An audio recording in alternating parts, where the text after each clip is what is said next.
ایک بات عرض کر دوں، بہت سارے لوگ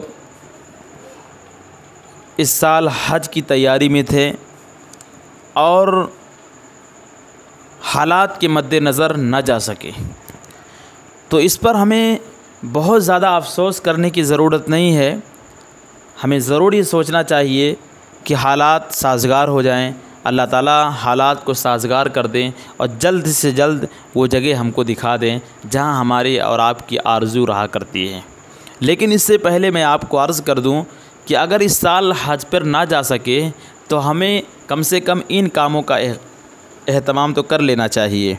جیسے اگر آپ حج کا احرام نہ باندھ سکے تو عشرہ ذی الحجہ میں اپنے ناخن اور بال نہ تراش کر حاجیوں سے مشابہت اختیار کر لیں۔ اگر آپ وقوف عرفہ نہ کر سکے تو اللہ کی حدود میں وقوف کریں، یعنی حرام اور مشتبہ امور سے بچتے ہوئے اللہ کی حدود میں ٹھہرے رہیں۔ اگر آپ مزدلفہ میں رات گزارنے سے محروم رہے تو اللہ کی اطاعت و فرمانبرداری کا عزم کرتے ہوئے راتیں بسر کریں۔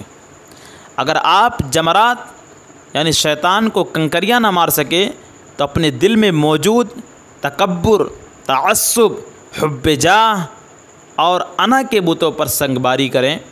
اگر آپ منی میں قربانی سے محروم رہے تو اپنی نفسانی خواہشات کو اللہ کے احکامات کے سامنے قربان کرنے کا عزم کر لیں۔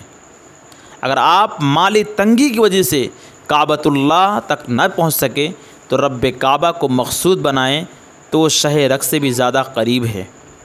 اور آخر میں رو رو کر اپنے گناہوں پر توبہ و استغفار کریں اور حج بیت اللہ اور روضہ اقدس صلی اللہ علیہ وسلم پر حاضری کی صدق دل سے دعائیں مانگیں اور بقدر استطاعت حج کی تیاری میں لگ جائیں۔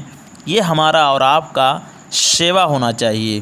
اللہ تعالی ہم سب کو عمل کی توفیق مرحمت فرمائے۔ آمین۔ وآخر دعوانا الحمد للہ رب العالمین۔